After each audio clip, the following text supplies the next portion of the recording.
সম্মানিত গুগদাওবাসী, এই কয়দিন আগেও রমজান মাসে শুনলাম আমাদের সাথিয়াতে একটা খুন হয়েছে। যারা করেছে তারাও মুসলিম, যে খুন হয়েছে সেও মুসলিম। তাদের দলীয় পরিচয় আর নাই দিলাম। এই রোজার মাসে যারা খুন খারাপি, ফিতনা ফাসাদ থেকে দূরে থাকতে না পারে, তাদের অবস্থাটা কি হবে?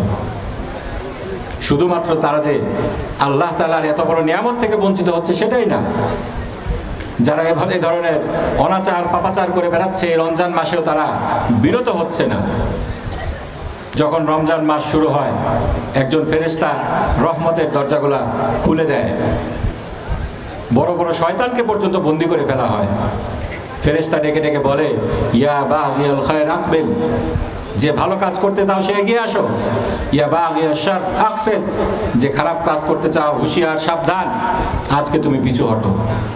আফসোস, কিছু মানুষ এই খারাপ কাজ থেকে রোজার মাসেও বিরত থাকতে পারছে না। তাদের জন্য কি অপেক্ষা করছে? রাসূল সাল্লাল্লাহু আলাইহি ওয়াসাল্লাম একবার মসজিদের মেম্বারে উঠছিলেন আর আমিন আমিন বলছিলেন। রাসূল সাল্লাল্লাহু আলাইহি ওয়াসাল্লামকে জিজ্ঞেস করা হলো, আপনি আমিন আমিন বলছিলেন কেন? রাসূল সাল্লাল্লাহু আলাইহি ওয়াসাল্লাম বললেন, জিবরাইল আলাইহিস সালাম বদদোয়া করছিলেন যারা রোজার মাসটা পেল কিন্তু নিজের গুনাহ খাতা মাফ করিয়ে নিতে পারলো না, তাদের জন্য ধ্বংস। রাসূল সাল্লাল্লাহু আলাইহি ওয়াসাল্লাম বললেন আমিন। সুতরাং প্রিয় ভাইরা এবং বোনেরা, আমাদেরকে সতর্ক হতে হবে।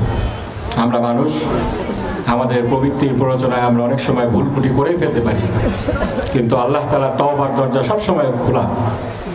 মানুষের সাথে শয়তানের পার্থক্য রয়েছে। শয়তান যখন কোনো খারাপ কাজ করে ফেলে, আল্লাহ তাআলা তাকে বললেন আল্লাহর নাফরমানি করো না। আল্লাহ তাআলা তাকে বললেন আদম আলাইহিস সালামের সিজদা করো, সে করলো না। তাকে যখন জিজ্ঞেস করা হলো কেন করলে না, সে আরো কি করলো? অহংকার করলো, বড়াই করতে থাকলো। কোরআনের ভাষায় আবা ওয়াস্তাকবারা, সে আল্লাহর নাফরমানি করলো এবং তার উপরে গর্ব অহংকার করলো। আর আদম আলাইহিস সালাম একটা ভুল করে ফেললেন, আমাদের আদি পিতা।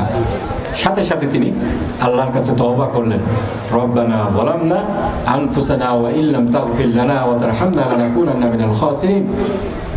হে আমার রব, আমি তো নিজের উপর জুলুম করে ফেলেছি, তুমি যদি ক্ষমা না করো তাহলে আজকে আমার কি উপায় হবে? আমি তো ক্ষতিগ্রস্তের অন্তর্ভুক্ত হয়ে যাব। প্রিয় ভাই ও বোনেরা, সুতরাং আমরা যদি কখনো ভুল করে ফেলি, সাথে সাথে আল্লাহর কাছে তওবা করব। আসুন, রমজান মাসের অর্ধেক প্রায় চলে গিয়েছে, বাকি সময়টা আমরা আল্লাহর কাছে তওবা ইস্তেগফার করে রমজানের ইবাদত বন্দেগীতে আমরা মনোনিবেশ করি।